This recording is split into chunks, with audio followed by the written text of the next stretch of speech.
చేస్తారు, చేసేదే చెప్తారు. సీఎం రేవంత్ రెడ్డి ప్రకటించినట్లుగానే రుణమాఫీ చేసి చూపిస్తున్నారు. విపక్షాలు ఎన్ని విమర్శలు చేసినా రుణమాఫీ కుదరదని చెప్పినా సీఎం రేవంత్ రెడ్డి తగ్గేదేలే అంటూ ముందుకు వెళ్తున్నారు. మాటిచ్చిన ప్రకారం విడతల వారీగా రుణమాఫీ చేసి చూపిస్తున్నారు. ఇప్పటికే తొలి విడతలో భాగంగా లక్షలోపు ఉన్న రైతుల రుణాలను మాఫీ చేశారు. కాగా ఇప్పుడు రైతులకు మరో గుడ్ న్యూస్ చెప్పారు సీఎం రేవంత్ రెడ్డి.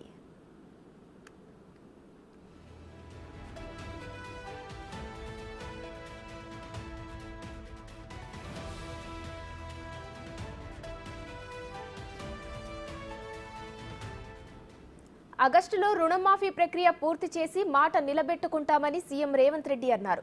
1,50,000 లోపు పంట రుణం ఉన్న ప్రతి రైతుకు రెండో విడతగా జూలై 31 కంటే ముందే మాఫీ చేస్తామని స్పష్టం చేశారు. సీఎం రేవంత్ రెడ్డి ప్రకటనతో రైతులు హర్షం వ్యక్తం చేస్తున్నారు. ఎన్నికల్లో ఓ సన్నాసి దూలం లెక్క పెరిగిండు కానీ దూడకున్న బుద్ధి కూడా లేదు. సవాలు విసిరిండు, నువ్వు 2 లక్షల రూపాయల రుణమాఫీ చేసి చూడు అని.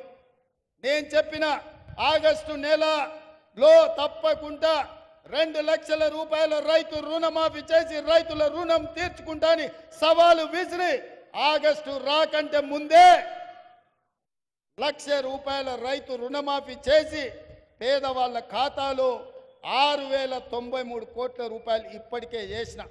ఈ రోజు ఈ వేదిక మీద నుంచి తెలంగాణ రాష్ట్రంలో ఉన్న లక్షలాది మంది రైతాంగానికి నేను మాట ఇస్తున్నా, జూలై 31 తారీఖు దాట కంటే ముందే 1,50,000 రూపాయలు ఉన్న ప్రతి రైతుకు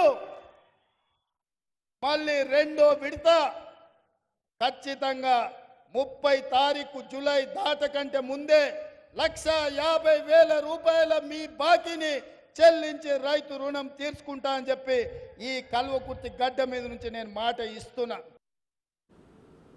ఇప్పటికే తొలి విడతలో 1,00,000 లోపు రుణమాఫీ చేసి చూపించారు సీఎం రేవంత్ రెడ్డి. రైతుల ఖాతాల్లో ఇప్పటికే 6,093 కోట్లు జమ అయ్యాయి. సవాల్ చేసినట్లు ఆగస్టు 15లోగా రుణమాఫీ ప్రక్రియ పూర్తి చేస్తామన్నారు సీఎం రేవంత్ రెడ్డి. రైతుల రుణం తీర్చుకొని వారికి కృతజ్ఞత తెలియజేస్తామన్నారు.